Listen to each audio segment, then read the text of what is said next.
నీలాంజన సమావాసం రవిపుత్రం యమాగ్రజం ఛాయామార్తాండ సంభూతం తం నమామి శనీశ్వరం. జ్యోతిషాభిమానులందరికీ నమస్కారం. శని భగవానుడు వక్రమం తొలగి కుంభరాశిలో సక్రమ మార్గములో ముందుకి పయనిస్తున్నాడు. 2024 నవంబర్ నెల 15వ తారీఖు శుక్రవారం రోజున మధ్యాహ్నం 2 గంటలకు కుంభరాశిలో శని భగవానుడు వక్రం తొలుగుతున్నాడు. ఈ రకంగా వక్రం తొలగినటువంటి శని ఇదే కుంభరాశిలో 2025 మార్చి 29వ తారీఖు శనివారం రాత్రి 9 గంటల వరకు ప్రయాణం చేస్తాడు.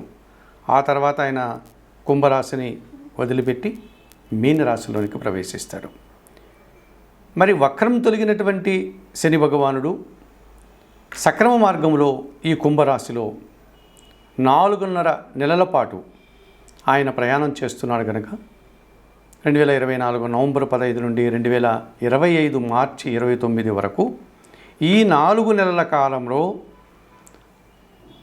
కుంభరాశిలో సక్రమ మార్గంలో శని పయనించేటువంటి రోజులలో 12 రాశుల వారికి శని ఇచ్చేటువంటి యోగములు కానీ ప్రతికూల ఫలితాలు ఎలా ఉంటాయి అన్న విషయాన్ని ఇప్పుడు మీకు నేను చెప్పబోతున్నాను. మీనరాశి వారికి కుంభరాశిలో శని వక్రం తొలగి సక్రమంగా ప్రయాణం చేయడం వల్ల ఎటువంటి ఫలితాలు ఉంటాయి అన్న విషయాన్ని ఇప్పుడు మీరు తెలుసుకోబోతున్నారు.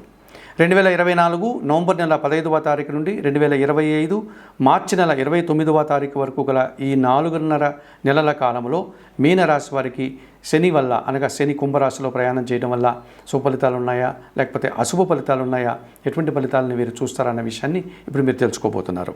ముఖ్యంగా మీనరాశి వారికి లాభ వ్యయాధిపతి అయినటువంటి శని భగవానుడు వ్యయములో అనగా కుంభరాశిలో ఆయన ప్రయాణం చేస్తున్నాడు వక్రం తొలగి సక్రమ మార్గంలో. అనగా దీన్ని వ్యయంలో శని అనగా వ్యయ శని, వ్యయం భావములో శని సంచారము అని చెప్పుకోవచ్చు. ఏలినాటి శని ప్రారంభ దశలో ఉంది అని మీనరాశి వారికి చెప్పడానికి అవకాశం కనిపిస్తుంది. ఈ కుంభరాశిలో అనగా మీనరాశి వారికి వ్యయభావమైనటువంటి కుంభరాశిలో శని ప్రయాణం చేయడం వల్ల వీరికి పూర్తిగా ప్రతికూల ఫలితాలు అనగా ఏలినాటి శని ప్రారంభమైందని చెప్పవచ్చు. ప్రారంభమై మొదటి దశలో వ్యయములో శని సంచరిస్తున్నాడు. ఈ కారణం చేత అధికంగా ఖర్చులు పెరిగేటువంటి సూచన కనిపిస్తుంది. అనుకున్న పనులంతా కూడా మరింతగా సమస్యగా మారి ఆ పనులన్నీ కూడా మరింత జటిలం అయ్యేటువంటి వాతావరణం కనిపిస్తుంది. అనారోగ్య సమస్యలు ఉంటే అనారోగ్య సమస్యలు కూడా మరింతగా పెరిగేటువంటి వాతావరణం కనిపిస్తుంది. కుటుంబంలో దుబారా ఖర్చులు, దుబారా ఆలోచనలు, ఏ అనుకున్న పని కూడా అనుకున్నట్లుగా పూర్తి చేయకుండా ఆ పనులన్నీ వాయిదా పడడం, తద్వారా అశాంతికి గురి అయ్యేటువంటి వాతావరణం కనిపిస్తుంది. దూర ప్రాంత ప్రయాణాలు చేయడం, ప్రయాణాల్లో సమస్యలు ఎదుర్కోవడం, అధికంగా ఇబ్బందులు కొని తెచ్చుకునే వాతావరణం కనిపిస్తుంది. పనులు చాలా వరకు వాయిదా పడతాయి. అనుకున్నట్లుగా కార్యక్రమాలు ఏవి కలిసి రావు. అలాగే మీ ఆలోచనలు ఏవి కూడా పెద్దగా కలిసి రావు. అవన్నీ ఆచరణ సాధ్యం కాదు. అవన్నీ కూడా కార్యరూపం దాల్చలేక ఇబ్బందులు కొని తెచ్చుకున్నవారు అవుతారు. విద్యారంగంలో పనిచేసే వారికి పూర్తిగా శ్రమ, అలసట, అధిక ఒత్తిడి అయ్యేటువంటి వాతావరణం కనిపిస్తుంది. విద్యార్థులకి ప్రతికూల ఫలితాలు రావడానికి అవకాశం కనిపిస్తుంది. ఈ రకంగా ఏలినాటి శని ప్రభావం వల్ల ఇంటా బయట సమస్యలు, అవమానాలు, ఆర్థిక సమస్యలు వీరు ఎదుర్కోక తప్పదనిపిస్తుంది మీనరాశి వారు. మరి ఈ మీనరాశి వారు ఈ శనివారం రోజు ఈ శని భగవానుడి యొక్క ప్రతికూలత నుంచి బయటపడడానికి శనివారం రోజున ఈశ్వరుని ఆలయానికి వెళ్ళి స్వామివారికి పాలాభిషేకం నిర్వర్తించండి. లేకపోతే శనివారం రోజు ఆంజనేయ స్వామి ఆలయానికి వెళ్ళి అక్కడ అందుబాటులో ఉన్నటువంటి తమలపాకుల పూజ కానీ, సింధూర పూజ కానీ, వడమాల పూజ కానీ మీరు చేయండి. అలాగే నిత్యం సుందరకాండ పారాయణం చేయండి. నిత్యం గోసేవ చేయండి. వయోవృద్ధులకు మీ చేతనైనంత వరకు ఆర్థిక సహాయం కానీ, ఆహార పానీయాలు అందించడం కానీ, వైద్య సహాయం అందించడం కానీ చేయండి. ఈ రకంగా ఏలినాటి శని దోషంలో మొదటి భావంలో వ్యయభావంలో శని ఉన్నటువంటి మీనరాశి వారు చెప్పిన పరిహారాలను నిర్వర్తించుకుంటే మరింతగా శని భగవానుడు ఇచ్చేటువంటి ప్రతికూలతల నుంచి బయటపడి మీరు మంచి ఫలితాలు పొందడానికి అవకాశం ఉంటుంది. శని భగవానుడు కుంభరాశిలో వక్రం తొలగి సక్రంగా ప్రయాణం చేసేటువంటి ఈ 4.5 నెలల కాలంలో అనగా నవంబర్ 15 నుంచి 2024 నవంబర్ 15 నుంచి 2025 మార్చి 29 వరకు గల ఈ 4 నెలల కాలంలో వృషభ రాశి వారికి ఎటువంటి ఫలితాలు లేకపోతే ప్రతికూల ఫలితాలు ఏమున్నాయా అన్న విషయాన్ని ఇప్పుడు తెలుసుకుందాం. ముఖ్యంగా ఈ వృషభ రాశి వారికి శని భగవానుడు కుంభరాశిలో ప్రయాణం చేయడం వల్ల అది ఈ శని భగవానుడికి అనగా వృషభ రాశి వారికి భాగ్య దశమాది కావడం వల్ల ఇప్పుడు దశమ భావం అనేటువంటి భాగ్యరాశిలో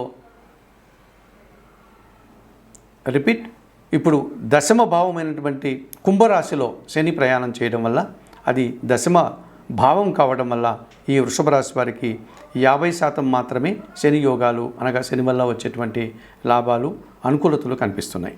ముఖ్యంగా భాగ్య దశమాధిపతి అయినటువంటి ఈ శని భగవానుడు దశమ భావంలో కుంభరాశిలో ప్రయాణిస్తున్నాడు కనుక వీరికి ప్రతికూల ఫలితాలు 50%, అనుకూల ఫలితాలు 50% అనగా మిశ్రమ ఫలితాలు రావడానికి అవకాశం కనిపిస్తుంది వృషభ రాశి వారికి. వృత్తి ఉద్యోగ వ్యాపారాల్లో ముఖ్యంగా పని భారము, శ్రమ, అధిక ఒత్తిడి ఇది అధికం కావడానికి అవకాశం ఉంటుంది. అలాగే వృత్తి ఉద్యోగపరమైనటువంటి ప్రయాణాలు చేయాల్సి ఉంటుంది. ఆ ప్రయాణాల్లో చిన్న చిన్న ఆటంకాలు కానీ లేకపోతే కాస్త ఇబ్బందులు వచ్చినప్పటికీ వాటిని అడ్డంకులను తొలగించుకొని వీరు అనుకున్నటువంటి కార్యక్రమాన్ని మాత్రం అంతిమంగా పూర్తి చేస్తారు. ఆ పూర్తి చేయడానికి ఎక్కువ శ్రమ పడాల్సినటువంటి పరిస్థితి కనిపిస్తుంది.